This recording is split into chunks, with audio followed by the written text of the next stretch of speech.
Bienvenidos a Librería El Griego, el lugar elegido por Generación Política para hacer este excelente programa que todos los sábados se emite por el HD del Palomar TV 21.1. No se olvide ese Juan Manuel Frangoli, ese número 21.1 le juega 10 pesitos a la quinela y de paso se acuerda que todos los sábados está Generación Política en HD.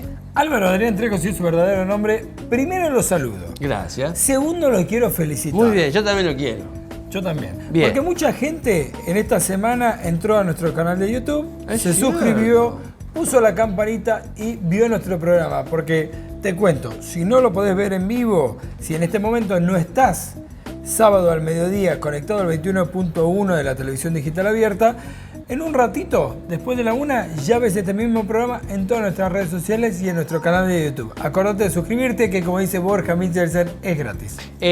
Yo quiero, mientras tomo este café con este exquisito alfajor, quiero que me cuente qué vamos a ver en el día de hoy. Bueno, en el día de hoy tenemos un programón. Pasaron las elecciones de Brasil. Epa. La semana pasada estábamos un tanto triunfalistas. Ah, bien. Bien. Vira voto, ¿se acuerdan? Vira voto, sí, me acuerdo. No sé, no le fue mal a Bolsonaro, no son las elecciones que esperábamos. No, la que esperábamos nosotros tampoco. No. Vamos a hablar un poco de eso y para eso vamos a hablar con Juan Pablo Lichmacher. Ah, mire usted. Que además de ser ministro de Educación de la provincia, se ha formado en Oxford junto con Laclau, un hombre que ha discutido mucho el reordenamiento social y qué es el populismo, tanto el populismo nacional, democrático, popular, como el populismo de la intolerancia. Vamos a hablar un rato con él sobre eso. Sí, vamos a hablar también con Borja Michelsen. ¿Lo conoce a Borja Michelsen? Amigo, productor, Productor. De este programa y del de radio. Bueno, usted vio que está en boga ahora la película 1985, la que Sí, no la vi todavía, ¿no? La que trabaja Charles Bronson. No, ¿cómo Charles Bronson? No trabaja. No. Bueno, Primero yo vi que- otra de ser. Primero, claro, Paul Newman me va a la Bueno, Primero su que época. delata la edad, claro. Claro, de su época. Pero además, no, película argentina que precandidata a los premios Oscar, que pone en escena lo que sucedió en la recuperación de la Es democracia cierto. con el juicio a las juntas, que era una condición necesaria, Para poder seguir hablando de democracia en Sí. este país. no suficiente, pero sí necesaria. Es cierto, así que Borja Michelsen y el análisis de Generación Política. También vamos a contar con la visita de... Hugo Andina Lizárraga. Muy bien. Viene directamente del UDAI de Yerbabuena, del ANSES, porque además el ANSES termina hoy jugando nuevamente un rol Tal cual. importante en un gobierno peronista, donde el trabajo no es todo lo que uno quisiese, ¿no? Digo, por decirlo de alguna forma simpática. Exacto. Y el ANSES viene a dar cuenta de algunas ayudas, algunos beneficios que estaríamos necesitando. También tenemos una editorial importantísima, ¿no? Cuéntame, ¿de qué vamos a hablar en la editorial? Gana Lula en Brasil, desaparece Bolsonaro, los mensajes de odio. No, lamentablemente no. Ganó No. Alberto. ¿Le ¿no? doy un dato? Ufa. Además de que Lula, si bien Lula va a segunda vuelta, ya Bueno, parte de las elecciones quedaron firmes, que tienen que ver con cómo se va a componer el Congreso de Brasil. Bueno. Y Pero el bolsonarismo. en Argentina ganó el peronismo y se acabó la derecha, se acabó el macrismo, se acabaron los mensajes de odio. No, para nada. De hecho, tanto así Para que nada. han llegado hasta el intento de magnicidio de Cristina Fernández Ay, Kirchner. Dios. Bueno, todo esto y mucho más lo va a poder presenciar en el programa de Generación Política. Bienvenidos.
que las políticas no pueden ser y no se pueden dar de manera unilateral y de manera autoritaria. Por eso trabajamos de esta manera, caminando los barrios, y de ahí surgen obras como estas, ¿no? Que surgen de las necesidades y los reclamos de los vecinos, y trabajamos en consecuencia.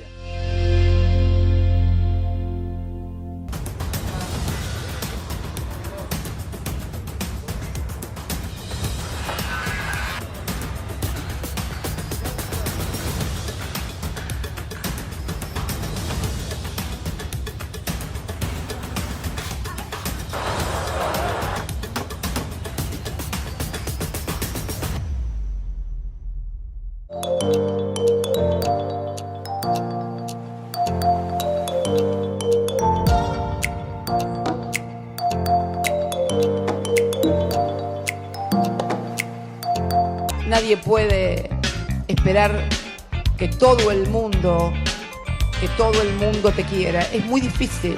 Lo que yo elegí es quienes quiero que me quieran. Y yo quiero que me quiera el pueblo, en definitiva, y los trabajadores, y los jóvenes.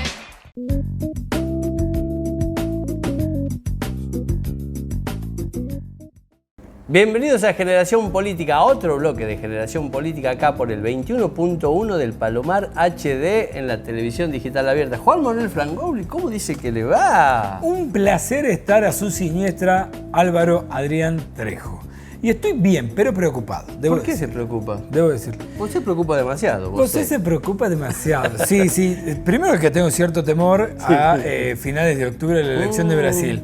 Estaba muy confiado la semana pasada, hoy ya no tanto. Epa. Pero ¿sabes qué me preocupó mucho? Vi una foto de un sector de la política tucumana que se reunió en un hotel 5 estrellas en Pilar, provincia de Buenos Aires. ¿Cómo en Pilar? Bueno, se ve que los tucumanos deciden no la hay política. Acá en Tucumán. No, y ellos deciden, la oposición tucumana decide, la oposición cambiemita, en Pilar, en provincia de Buenos Aires, cómo va a seguir Tucumán. Pero ¿sabés qué me preocupó más todavía? No sé, ya más preocupado. Sí, la institución que los convocaba. Ah, ¿quién? La Fundación RAP, Red de Acción Política, que es una fundación argentina que convoca a un grupo de políticos y políticas del ámbito nacional. Puede no sonarles mucho. No. Pero, por ejemplo, si yo digo que acá en Tucumán suelen utilizar como sede la línea de hoteles 5 estrellas que empieza con CH, claro, donde nunca pusimos el hospital de niños. Si yo le digo que suelen utilizar universidades como la Católica, la Torcuato Di Tella, la Universidad de San Andrés, empieza a sonar más. Sí, pero ¿sabes qué me preocupa más todavía? No, más preocupado. Cuando empezamos a investigar quién financia a las fundaciones que construyen sentido en la derecha argentina y tucumana. Porque la financia, por ejemplo... No sé si quiero saberlo. La partida presupuestaria de la Fundación de Demócratas, que administra fondos desde los años 80, que antes administraba la CIA para pelear contra el comunismo en el mundo. Ah, le dije que no quería saber quién administraba eso. Entonces terminamos en una red donde parece que las oleadas de gobiernos populares y de la derecha no son oleadas, sino que la derecha tiene una red por debajo en la política local, nacional e internacional que llegó para quedarse. Es tanto así lo que dice Juan Manuel Frangobli que nosotros empezamos a sacar el velo de muchas cosas que están ocultas y que funcionan de una manera tan sistemática desde que la Argentina es Argentina, ¿no? Si usted me permite, la Casa Histórica, después que vandalizaron una muestra artística, hasta esta parte, la derecha viene trabajando permanentemente en democracia. Nosotros, los que militamos política y militamos por un mundo mejor, por ahí nos comemos la curva de creer que al ganar las elecciones, de que el peronismo gane las elecciones, que un movimiento nacional y popular gane las elecciones, da por finalizada la tarea de la derecha, da por finalizada lo que simbólicamente la derecha representa en nuestro país y en el mundo, da por finalizadas las actividades políticas de los mismos defensores de la derecha y nos equivocamos. Empezamos a ceder lugares que no debíamos ceder nunca. Pero ¿sabe qué es lo peor, Juan Manuel Frangobli? Ahora el preocupado de usted, dígame, ¿qué es lo peor? Es que nos empezamos a mimetizar con esa forma de hacer política.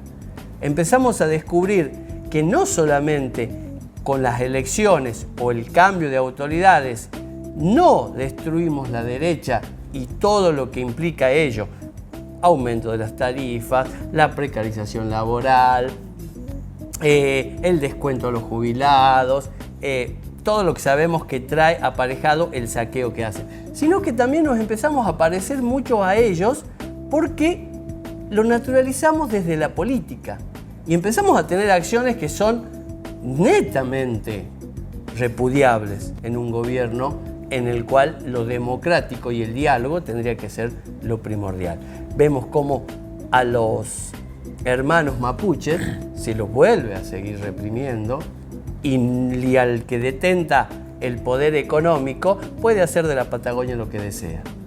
Es como que de repente parece que el gobierno nacional y popular empieza a contestar con las mismas herramientas de la derecha y hace que se le parezca cada vez más. Claro. Fuerte con los débiles y débiles con los fuertes, como dice el refrán. Como decía Néstor Kirchner. Y ahí nosotros empezamos a ponernos atentos, porque no podemos desatender el juego de la política y tenemos que empezar a ver cómo reaccionamos o cómo traccionamos estos cambios desde los medios de comunicación, desde este simple programa y humilde programa que es Generación Política, empezar a pensar que no todo es igual, que los actores políticos y sociales pueden mutar hasta dentro de su propio entorno partidario. Nosotros cuando vemos que el peronismo llega con una impronta a defender a los trabajadores y en un momento no lo está haciendo, empezamos a cuestionar a algunos actores sociales y empezamos a revalorizar a los que sí lo siguen haciendo, como ser el caso de Cristina Fernández de Kirchner.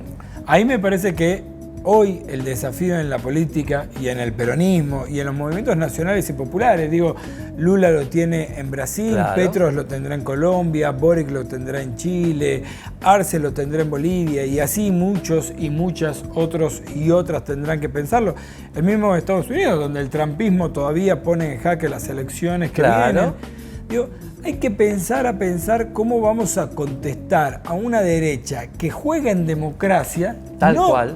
No democráticamente siempre, pero juega en democracia y es un actor que vino para quedarse, porque tampoco podemos ser meros comentaristas de la realidad, ¿no? Por supuesto, porque nosotros dejamos que la derecha juegue en democracia, como lo dice Juan, aunque democráticamente muy pocas veces lo hacen. Pero cuando ellos están en el juego, el lawfare sigue vigente. Sí. En un gobierno nacional y popular, la derecha no dejó de actuar con el Poder Judicial y vuelven a atacar a los líderes populares. Hay un gobierno en el cual venimos a cambiar el cambio que nos propuso en su momento Mauricio Macri, pero cuando los chicos toman las escuelas que están detonadas, no salimos a decir nada, salimos a hacer la vista gorda de situaciones que nosotros prometimos no íbamos a dejar pasar. Sobre todo porque además el ejemplo quizás más cercano para nosotros es el de Néstor Kirchner, que habiendo ganado una elección y sin ni siquiera haber asumido como presidente de la nación, su primer acto político como presidente electo fue ir a Entre Ríos en persona con Daniel Filmus, que fue quien lo acompañaría en primera instancia como ministro de Educación, a desarmar una justa huelga de docentes, escuchándolos, reivindicando sus necesidades, claro, y construyendo democráticamente en los ámbitos educativos. Entonces, tenemos los pibes y las pibas en Ciudad de Buenos Aires que están haciendo democracia, porque están peleando por una mejor educación, porque están ejerciendo su derecho de protesta, porque nos están enseñando desde esa hidalguía, ¿no?, de la, claro, protesta, a pesar de que los están persiguiendo a ellos y a sus padres, la policía de la Ciudad de Buenos Aires, tremendo, la justicia, los medios de comunicación. Las noches de los lápices, algunos que por ahí son más chicos y no se acuerdan, se desapareció estudiantes por pedir el boleto estudiantil. Hoy se manda a la policía de noche a la casa de los padres, amedrentándolos. Y a ver, es la misma derecha, Juan, ¿no? Ahora, frente a eso nosotros no podemos simplemente comentar que está mal. Hace falta mucha acción política para democratizar realmente. Nosotros de Generación Política queríamos plantearte la pregunta si realmente las cosas van a cambiar con una simple elección o con la participación constante y la crítica diaria que nosotros podemos hacer de nuestro pequeño espacio, ¿no? Desde tu lugar de trabajo, desde un medio de comunicación, desde tu lugar en la escuela, hacer saber que la democracia se defiende día a día y no solamente se la entrega en una simbólica fiesta de la democracia como es las elecciones.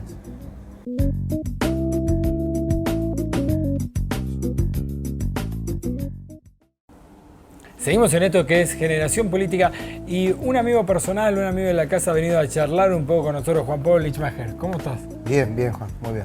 Y digo un compañero y un amigo porque no estamos hoy en el rol de ministro. Este es un programa compañero, así que vamos a hablar con un compañero. Bueno, muy bien. ¿No son incompatibles? Para nada, para nada. Primero, y mucho mejor además cuando el ministro es compañero, ¿no? Coincido.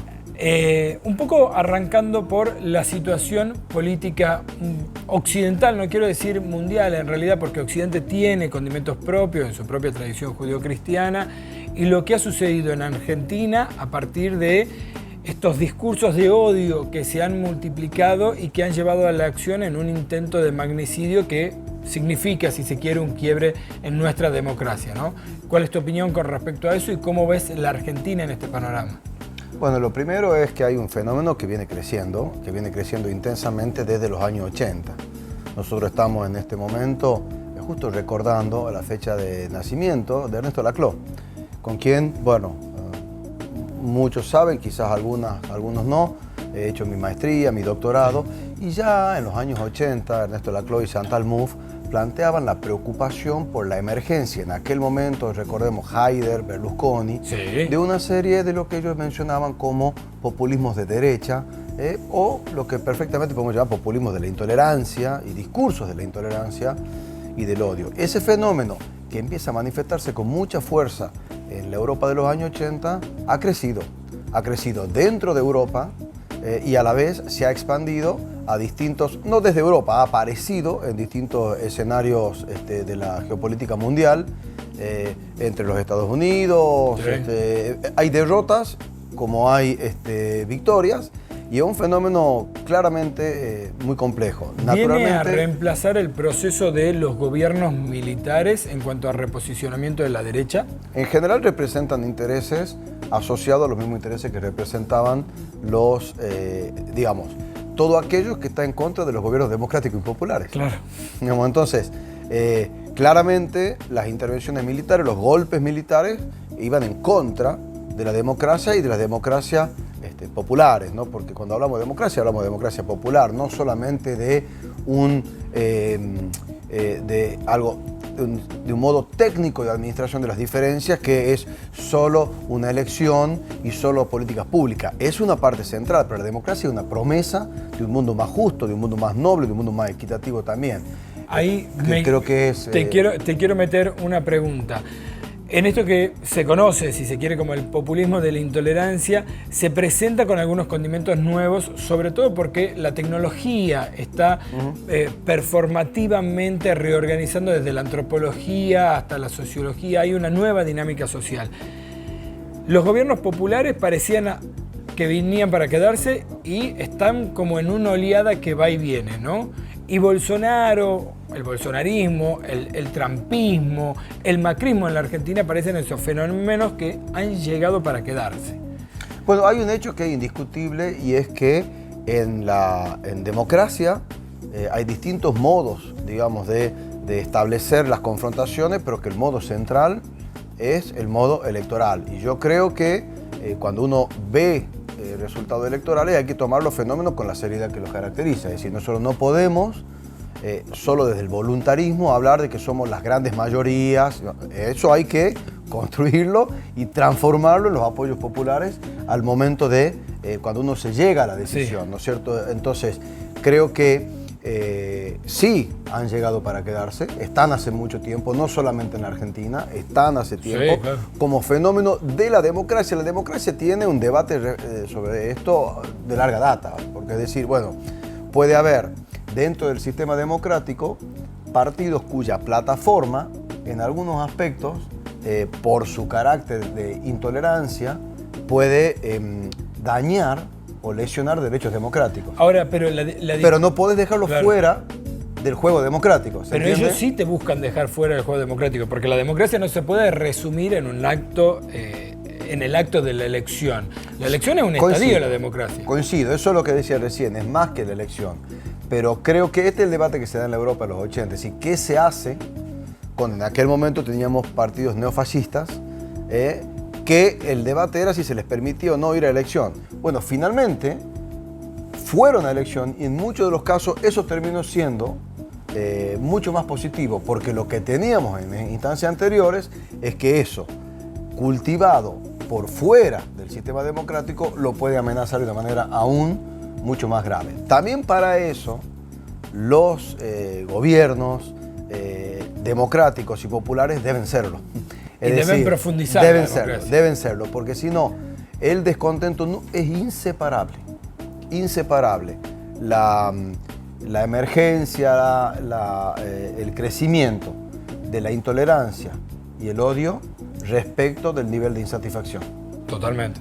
No hay, caldo más de que, cultivo. no hay más que mirar la serie histórica del siglo XX y de lo que va del XXI. Entonces creo que la brecha entre democracia y buen gobierno debe ser permanentemente el objetivo que nosotros tenemos que trabajar, y ese objetivo es el combate contra la desigualdad y contra todas las formas de discriminación. Y ahí déjame que te baje a la coyuntura local y nacional, porque claramente se abre ese panorama en esta pregunta.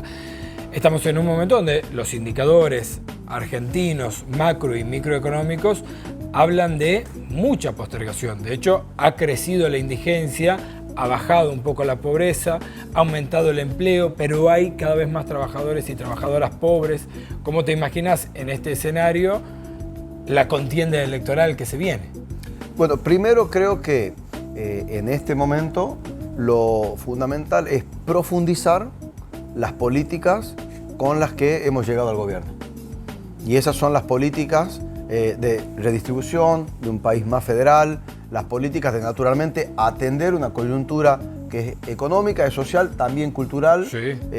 con mucha gestión. Suena a un lugar común, pero realmente se trata de eso. Se trata de mucha gestión, sabiendo naturalmente cuáles son las banderas que nos guían, ¿no?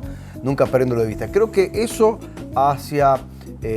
porque, a ver, hay una serie de datos que son interesantes también. ¿Sí? Es decir, si nosotros miramos datos de recuperación económica, no olvidemos de dónde venimos. Y esto no lo digo Y de a capacidad modo de industrial andando. justificativo, pero digo, a ver,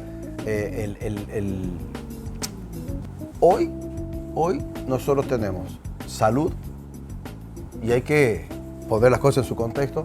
Tenemos educación, 16 millones de chicos y chicas que están en la escuela todos los días, y hay un nivel de recuperación del empleo para venir de la situación de la pandemia, digamos, que es aparte una tragedia económica, aparte de todos sus otros aspectos. Y guerra ahora. Exactamente, que viene, hay indicadores de actividad industrial, hay indicadores que vienen mostrando un buen desempeño.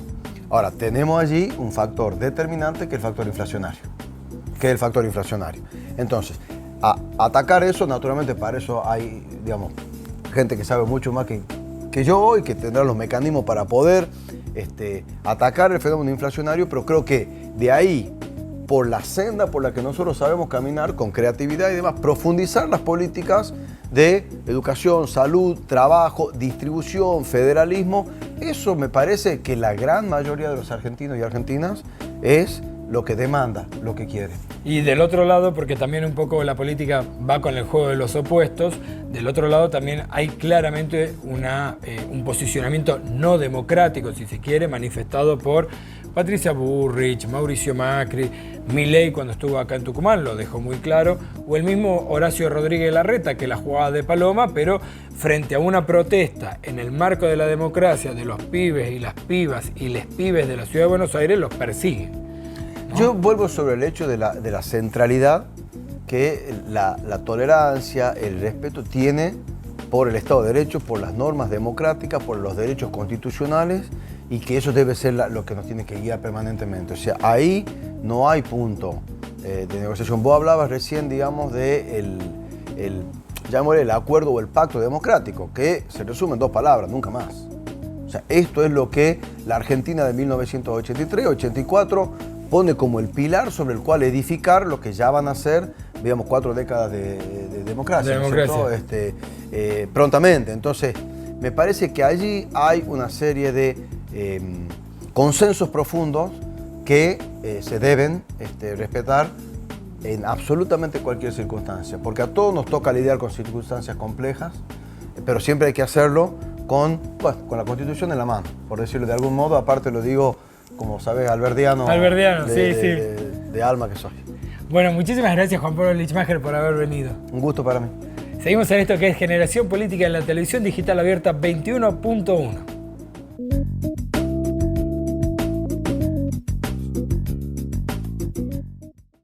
Bienvenidos a otro bloque de Generación Política acá en el 21.1 del Palomar HD por la televisión digital abierta. Programas democráticos de comunicación como la TDA no va a existir en nuestro país. Estamos haciendo Generación Política y a mi siniestra, mi amigo y columnista Borja Michelsen. ¿Cómo le va, Borjita? ¿Qué tal, Álvaro? ¿Cómo está? Y ya que están por ahí viendo y después a la 1 nos ven en YouTube, ¿Es cierto? pueden poner un like, suscribirse, que todo es totalmente gratis. ¿Esto es gratis? Sí, Qué lindo, bueno. un lujo que nos Así que da. ponen me gusta, se suscriben y van a recibir todas las notificaciones y las noticias de Generación Política. Así es. Cuénteme. Vamos a hacer un poco de historia. Ah, En me gusta, 1985, el presidente Raúl Alfonsín Ah, sí, bien. da inicio a lo que se conoce como el juicio a las juntas. Claro, ¿Sí? recuerdo. Se había acotado el juzgamiento sobre la dictadura militar a solamente los altos mandos. Claro, bien. ¿Sí? Lo anterior se consideraba obediencia debida. Claro. Y que después es refrendado con 2 leyes. Bien. Se realiza el juicio de las juntas, se dicta sentencia y se condena. Después vienen las leyes de obediencia debida, punto final, que son las que dicen para abajo no pasó nada. Claro, Y de acá termina, hasta acá se habla del tema. bien. 2001, ¿qué sucede con ese juicio? Ese juicio está filmado.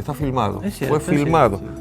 Imaginemos el momento, veníamos de una dictadura cruenta, con desaparecidos, con muchos desaparecidos, y ese material era sensible a la memoria, es sensible a la memoria incluso hoy. Poco de eso se conoce porque lo que se logró emitir por los canales de televisión del momento eran alegatos del fiscal de trasera, recordemos el famoso señores jueces nunca más, y algunos testigos de espalda. Claro, y era sensible también para la opinión pública, para lo que habíamos pasado, y también era un material de archivo y sobre todo de inteligencia para algunos sectores que no habían desaparecido en nuestro país.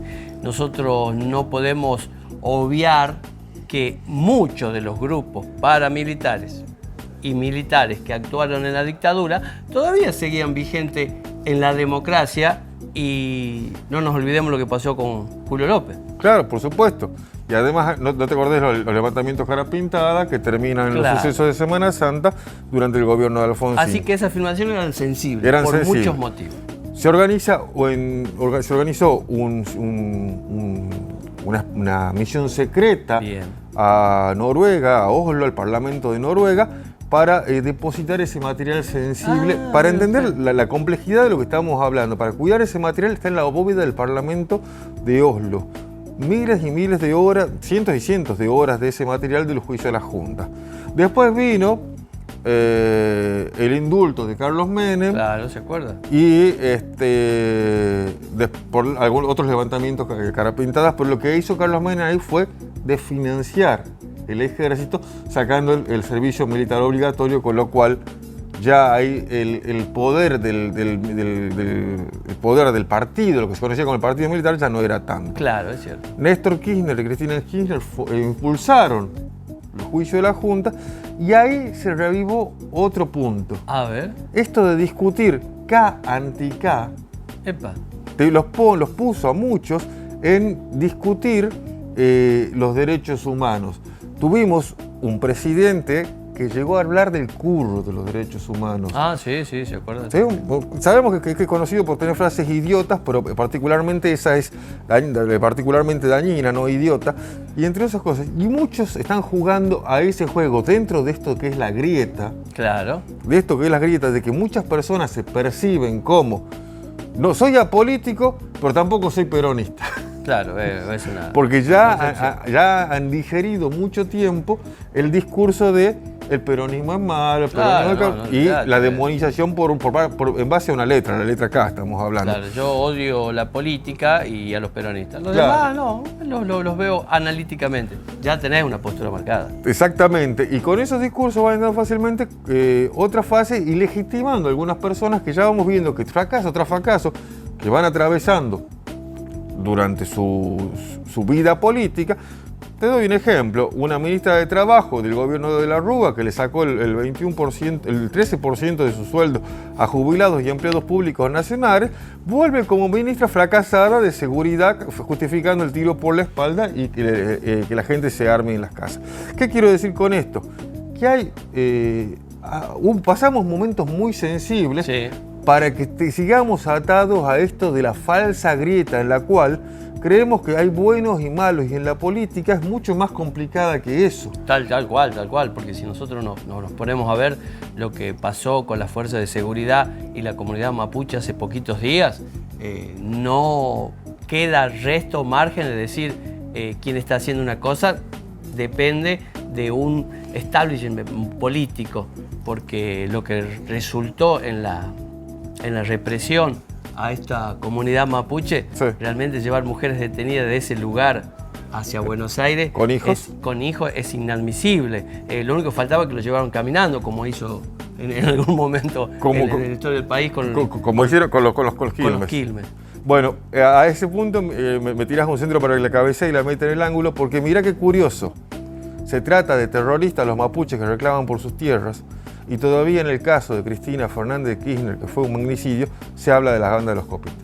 Claro.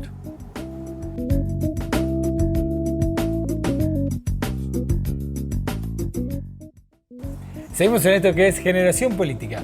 Y estamos en un bloque más, en el 21.1 de la televisión digital abierta, y vamos a hablar con, primero, un amigo, segundo, un gran militante, además de una histórica familia de militantes, lo quiero decir, fundamentalmente por todo ese trajín, toda esa historia, todo ese bagaje que traes.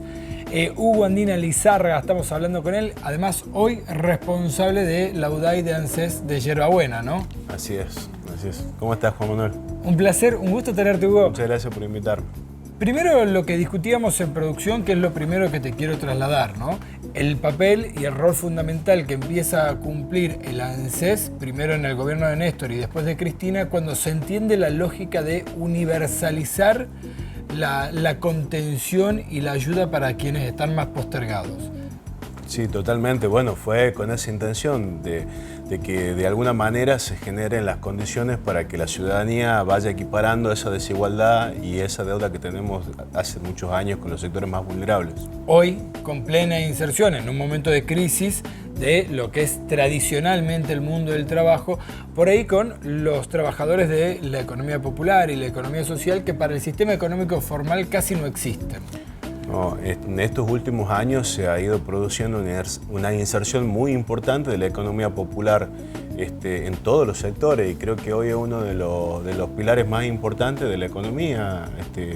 A nivel macro tiene un aporte muy significativo. Lo que pasa es que todo ese aporte que hacen los sectores más populares por lo general no tienen un control, un tributo fijo, y eso hace que cuando nosotros desde ANSES generemos estos beneficios, la gente por ahí no tenga bien en claro que lo que nosotros estamos haciendo no es regalándole nada a la gente, sino devolviéndole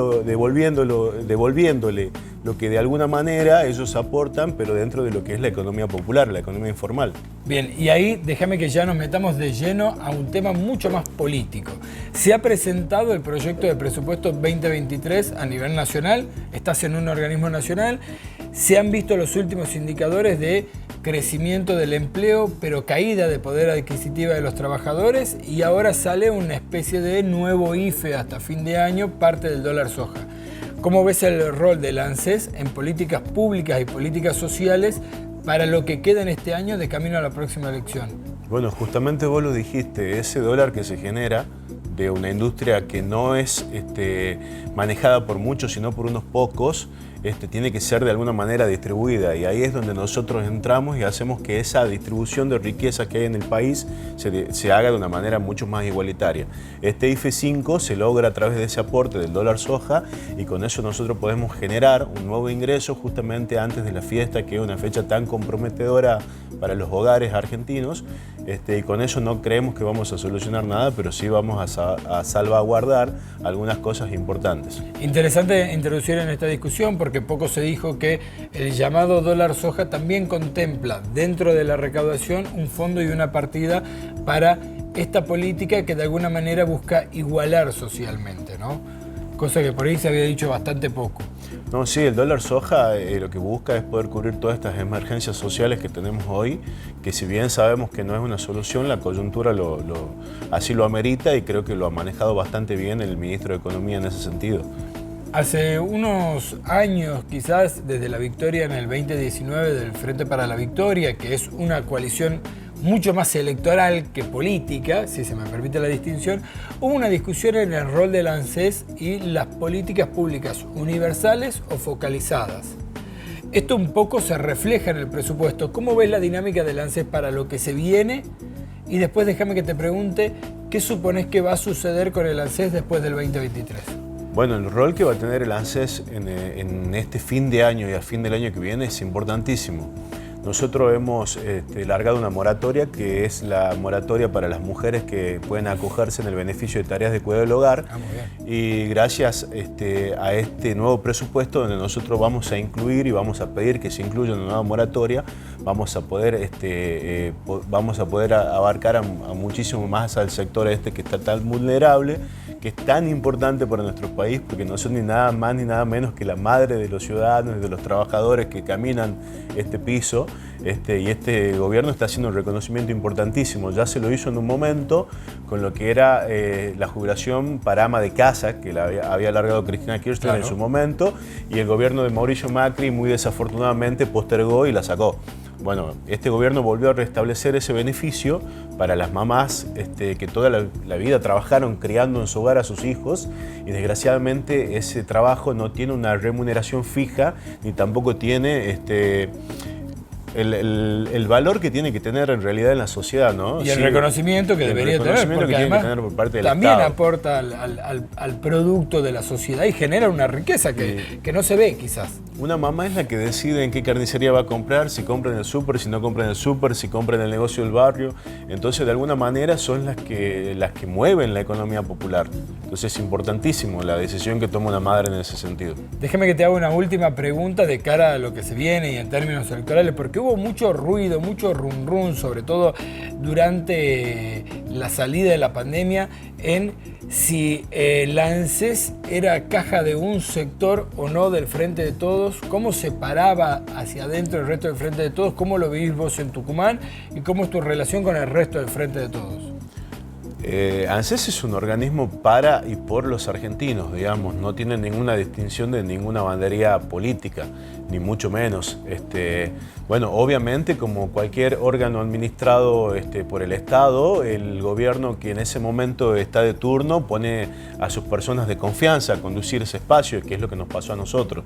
Pero nosotros tenemos que tener, obviamente, la virtud y todo lo que requiere poder atender sin ninguna distinción de clase social, ni mucho menos una distinción partidaria o política. Eso nosotros no podemos permitirnos. Y además entiendo que desarmaste, y me voy a meter con algo personal, que yo lo conozco, entiendo que además desarmaste algunos negocios, por decirlo de alguna manera, bueno, que durante el gobierno de Macri funcionaban. Bueno, nosotros vinimos para eso, vinimos para descentralizar lo que se había producido en esos años, que eran pequeños, bueno, no tenía que hablar de esto. Nichos.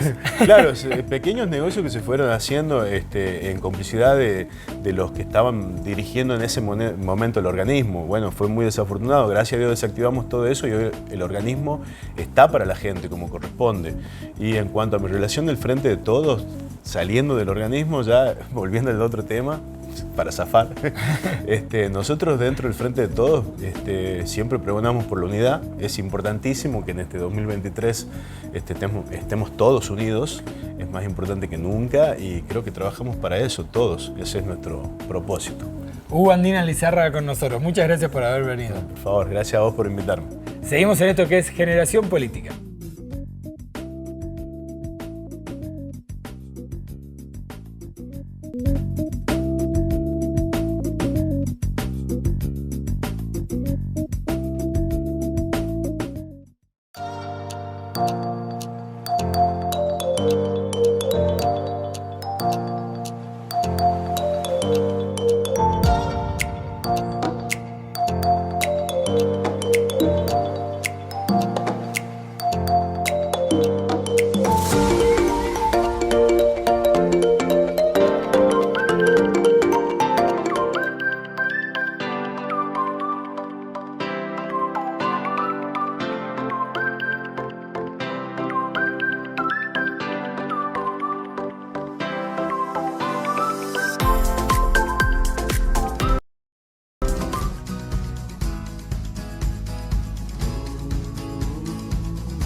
Creemos que las políticas no pueden ser y no se pueden dar de manera unilateral y de manera autoritaria. Por eso trabajamos de esta manera, caminando los barrios, y de ahí surgen obras como estas, ¿no? Que surgen de las necesidades y los reclamos de los vecinos. Y trabajamos en consecuencia.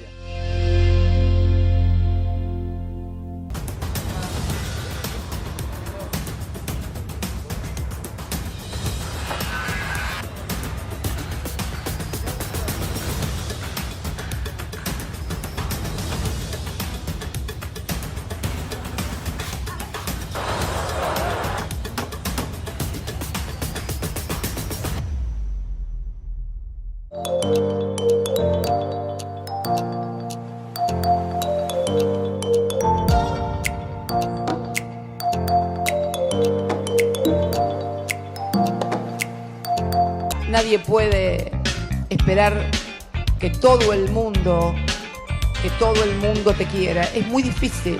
Lo que yo elegí es quienes quiero que me quieran.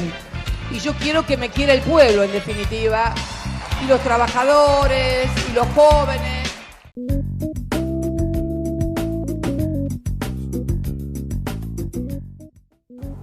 Bienvenidos a otro bloque de Generación Política, este programa que se filma en Librería El Griego y se emite todos los sábados al mediodía en el canal 21.1 del Palomar HD. ¿Y saben qué placer me doy de tenerlo a mi diestra, a mi amigo Juan Manuel Frangobli? ¿Cómo dice que le va? Muy bien, Álvaro, Adrián Trejo sí es su verdadero nombre. Vamos a aclarar siempre, ¿no? Que si no llegas a verlos en el Palomar TV, en la televisión digital abierta, nuestro canal de YouTube, te suscribís, das un me gusta, campanita y nos podés ver después. ¿Vio que se rompió el macrismo? No. Sí, escuche, sí, se rompió el macrismo. No, escucha, ¿por qué esto lo hemos charlado en producción? Escucha, porque lo hemos charlado en producción. Pero tiene que decirlo, claro. Escucha, no, lo que pasa es que Manes ahora parece que es kirchnerista. No sé Es kirchnerista, el compañero Manes. No. A ver, el radicalismo hasta hace un mes atrás decía, bueno, no, este es nuestro momento, es nuestra época, no sé qué. Queremos ser furgón de cola de vuelta. Claro, venían diciendo que no, desde Gualeguaychú, que son furgón de claro, cola. Pero ¿qué sucedió? Vamos a contarle a la gente. Facundo Manes estuvo invitado en uno de los programas de la Trifecta Mediática. Ah, bien. Esos periodistas que están todos pagados por el macrismo. Claro. En este caso en particular, además en el canal donde es accionista Mauricio Macri. El dueño. El dueño, claro, y donde el periodista lee lo que Macri le dice que hay que leer. Es cierto. Facundo Manes, ¿qué dijo? Dijo que Macri es bueno, que Macri es la opción. No, dijo que Macri no puede representar a la oposición cambiemita porque es un tipo que no tiene todos los papeles para ser el más democrático, claro. Básicamente. Recordó que había espiado, cosa que está en una causa, donde además se hicieron públicos, se han visto videos del espionaje del macrismo. Dijo, tenemos que superar esta etapa de Cambiemos. Claro, no tiene el piné ético para ser candidato en el 2023, el radicalismo tendría que poner a alguien. Pero ¿sabe cuál es lo novedoso? que al compañero Manes salió todo el mundo a criticarlo porque habló mal de Mauricio. Así es, todo los cambiemitas, incluido la Unión Cívica Radical, ¿sí? Donde hay otro Manes, que es una de las autoridades partidarias principales, el mismo Gerardo Morales, todo, que hasta acá venían diciendo, no, hay un mapa de la Argentina y fueron mostrando el mapa de que los radicales habían ganado más que el PRO, no sé qué. ¿se acuerdan? Sí. Salieron todos a decir, Mauricio Macri Blanco Villegas, saludo 1, saludo 2, es nuestro líder y conductor. Pero nunca salieron a decir, Mauricio no espió. No, salieron a decir, no hablen mal de Mauricio, sí. que es diferente, ¿no? Bueno, y empezaron a aparecer otras voces nuevas, dándole fuerza al discurso pro Mauricio Macri, como es la del ex peronista Pichetto. Opa la tropa. Miguel Ángel Pichetto, quien fuera senador y jefe de bancada durante el gobierno de Cristina Fernández de Kirchner, después de venido a vicecandidato a presidente con Mauricio Macri. Bueno, salió a decir, no, mirá acá en la política argentina tienen que salir a jugar Mauricio Macri y Cristina Fernández de Kirchner. No se puede construir una alternativa política posible con suplentes, con los Massa, con los Bullrich, con los Larreta. Salió Pichetto a ordenar, sobre todo la interna de ellos, claro, porque es la más salvaje de las internas. Digo, Patricia Bullrich, Larreta, Gerardo Morales, Mauricio Macri, María Eugenia Vidal, todos quieren jugar. Claro, y esa curva peligrosa que plantea Pichetto nos trae un interrogante. Sabemos que la justicia argentina, que también vamos a hablar un poquito de eso, persigue solamente a los que están de este lado del mostrador. Sí, de hecho, una de las cosas que ha pedido el fiscal, uno de los dos fiscales, Luciani en este caso, pero también Mola lo hizo en su presentación, es la proscripción para presentarse a cargos públicos de Cristina Fernández de Kirchner. Es decir, que si ellos plantean esa alternativa, nosotros no podemos dejar de pensar que si se proscribe en algún momento a Cristina Fernández de Kirchner, la única alternativa nos quede Mauricio Macri. La justicia sigue jugando, Juan Manuel Frangolli. Así es. En la persecución a Cristina y sobre todo en atacar a Cristina. Los medios de comunicación han dejado un poco de hablar de la causa Vialidad 1 porque todos los argumentos de los fiscales han sido desarmados, sí, pero la última imagen que a vos te queda y el último recuerdo que tenés, que es el alegato histriónico de Luciani, ¿sí? Ha sido muy mediatizado, no así su respuesta. Es cierto, como suele suceder, ¿no? Los grupos hegemónicos titulan Juan Manuel Frangolli acaba de robar todo. Y la nota dice todo el amor que tenía para dar, todas esas cosas, ¿viste? Pero te quedás. Y luego cuando Juan Manuel Frangolli dice, quiero que desmientan eso, aparece así un título. Juan Manuel robó el corazón de todo el mundo, claro, qué sé yo, sí, pero no lo lee nadie. Ahora, no solo en esta causa, sino vamos a contarle a la gente que la causa madre de los ataques contra Cristina Fernández de Kirchner es la causa por el intento de magnicidio. Sí. Pero en realidad en sus vinculaciones se tramitan 4 causas distintas, que es una forma clara de no terminar de hacer justicia ni llevar la investigación hasta las últimas consecuencias.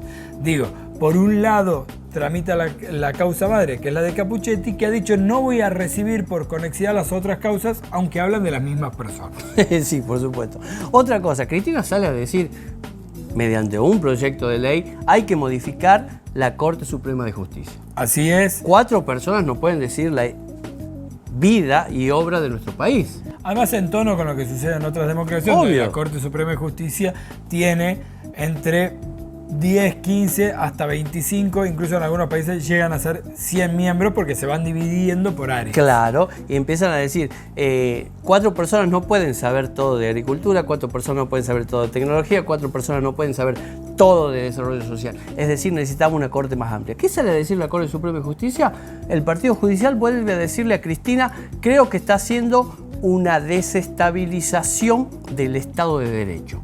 Otra vez en una provincia del norte, en Catamarca, donde además el peronismo es más fuerte, si se quiere, en lo arraigado en términos de clamores populares. Claro. La Corte Suprema dijo, atenti, esto iría contra la República, pero lo curioso es que esto está pensado dentro del sistema republicano. Obvio. Quien tiene que pensar en cómo es el organismo y los organismos de la democracia es el órgano democrático por excelencia, que es el Congreso de la Nación. Está para eso. Tal cual. Es como si un partido político o el gobernador diga, no, esto me están armando un partido para ganarme las elecciones, no lo podemos permitir. A ver, son las reglas de juego de la democracia, como decía Juan Manuel Frangoli. Si el Congreso y el Senado deciden que la Corte Suprema de Justicia tiene que ampliarse, ellos tienen que acatar y no salir a operar políticamente contra los actores políticos de nuestro país. Ahora me pregunto en esto, ¿cuáles son las repercusiones que esto puede tener para nuestro Tucumán, ¿no? Digo, pensando desde que el eje ordenador del sector cambiemita vuelva a ser el PRO y no los radicales, pensemos que en Tucumán son los radicales los que hasta acá venían pegándole a Germán Alfaro para correrlo para correrlo de la fórmula. Entonces hablaban de un Sánchez encabezando y que la intendencia también iría un radical, entonces estaba Canelada, Cano y qué sé yo. Ahora, el PRO hasta acá viene sosteniendo mucho más a Germán Enrique Alfaro que a los radicales. Los radicales se asentaban en su buena performance en las últimas elecciones. Ahora, ¿cómo se ordenarán ahora a partir de esto? Final abierto. Es final abierto, así que bueno, los invitamos a que sigan viendo Generación Política.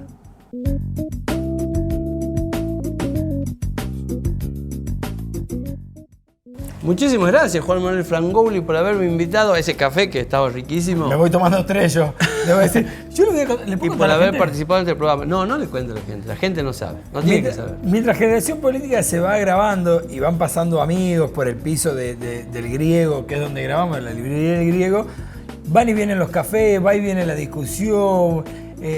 Mucho de lo que nos enteramos también sucede en el detrás de cámara, ¿no? Es cierto, ¿no? Tuvimos los invitados, espectacular cada uno de ellos, y el detrás de cámara que dice Juan es continuo. Nos gustaría tener un programa mucho más amplio para mostrarle todas las cosas que suceden acá en Librería del Griego. Interesante lo que hablamos con Hugo Andina, lo quiero rescatar a esto, ¿no? Pensar que hay 2 formas de pensar las políticas públicas. O focalizás en un grupo y ayudás a un grupo en una emergencia, en un momento dado, que es valioso y hay que hacerlo. O tenemos políticas universales para todos y todas. Digo, en nuestra tradición reciente, la asignación universal por hijo, el progresar. Y hoy, este nuevo IFE para fin de año, un momento que, como decía Hugo, es muy especial para nuestra sociedad. Y necesario. Otra cosa que me gustó mucho del programa de hoy, que si usted está viendo recién la última parte, lo puede ver desde las 13 horas por todas nuestras redes sociales, ¿no? Ah, sí, claro. Lo que me gustó fue... Canal de YouTube, te suscribís. Obvio. Lo que me gustó muchísimo fue el ministro de Educación hablando de política, ¿no? Muy pocas veces tenemos la posibilidad de escuchar a los ministros hablar netamente de lo político y no de la gestión. Sí, además, interesante. Y quiero rescatar esto, ¿no? En medio de la coyuntura, porque en el editorial un poco lo dijimos, cómo esta nueva derecha que vino para quedarse nos pone en otro juego de la democracia, cómo construimos democracia desde el campo nacional y popular. Bueno, Juan Pablo me parece que ha dado una pista de lo que él cree que es el camino, que es con más democracia, profundizando la democracia. Es cierto, y el informe que nos trajo Borjita, la columna, hablando sobre lo delicado que es la exposición, aún en democracia, de aquellos testigos que tienen que ver con la represión estatal, es realmente duro. Así que bueno, si usted no está viendo recién, lo puede volver a ver todo este programa. Y si no, se suscriben, entran a nuestro canal de YouTube o en cualquiera de nuestras redes sociales lo van a ver. Pero si te suscribís, dame un gusta, poné la campanita que te va a avisar el exacto momento en que se sube este programa y atenti. Recuerden que los jueves estamos de 16 a 18 horas en Radio Nacional Mercedes Sosa, la 98.7 acá en Tucumán. Y ese programa de radio también lo van a encontrar en nuestras redes. Así que bueno, todo esto es para ustedes y bueno, espero que haya sido de su agrado. Hasta el próximo sábado.